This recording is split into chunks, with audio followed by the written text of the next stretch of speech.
warahmatullahi wabarakatuh. Halo guys. Jadi kami dari kelompok 1 biologi ingin menjelaskan tentang hepatitis misterius akut. Hepatitis adalah penyakit peradangan hati yang bisa terjadi karena berbagai penyebab loh. Infeksi virus juga bisa memicu penyakit ini. Hepatitis akut terjadi karena munculnya peradangan hati secara cepat dan tiba-tiba.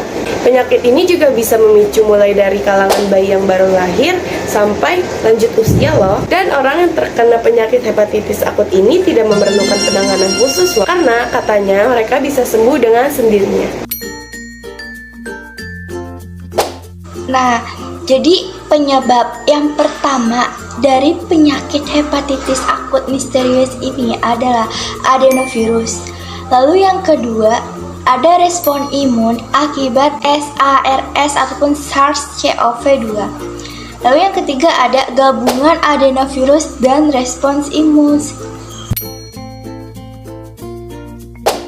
Gejala awal penyakit hepatitis akut misterius yang pertama yaitu mual, yang kedua muntah-muntah, yang ketiga diare berat, yang keempat demam ringan.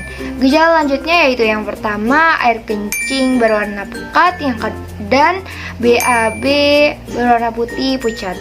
Yang kedua pembekuan darah, yang ketiga mata berwarna menguning, yang keempat kejang-kejang, dan yang kelima kesadaran menurun. Pada anak dengan hepatitis akut misterius, hasil pemeriksaan laboratorium terkait SGOT dan SGPT bisa mencapai lebih dari 500 unit per liter atau lebih dari 10 kali nilai normal.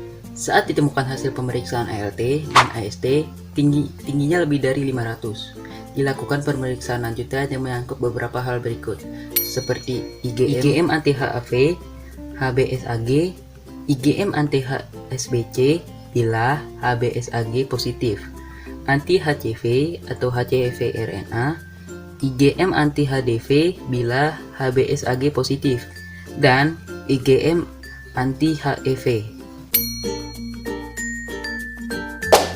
Yang pertama ada hepatitis A. Penyakit ini mungkin tidak memerlukan pengobatan, namun jika gejalanya menimbulkan banyak ketidaknyamanan, istirahat di tempat tidur mungkin hal yang tepat. Yang kedua ada hepatitis B. Untuk gejala ringan, dokter akan merekomendasikan istirahat, nutrisi yang tercukupi, dan cairan yang tercukupi. Namun, dokter akan merekomendasikan perawatan di rumah sakit jika gejalanya makin parah. Yang keempat ada hepatitis C. Obat antivirus dapat mengobati hepatitis C akut dan kronis. Yang terakhir ada hepatitis D. Hepatitis D ditangani dengan obat yang disebut alpha interferon.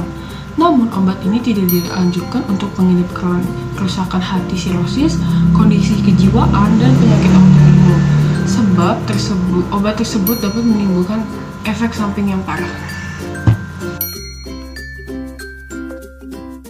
Berikut ini adalah cara mencegah penyakit hepatitis akut misterius.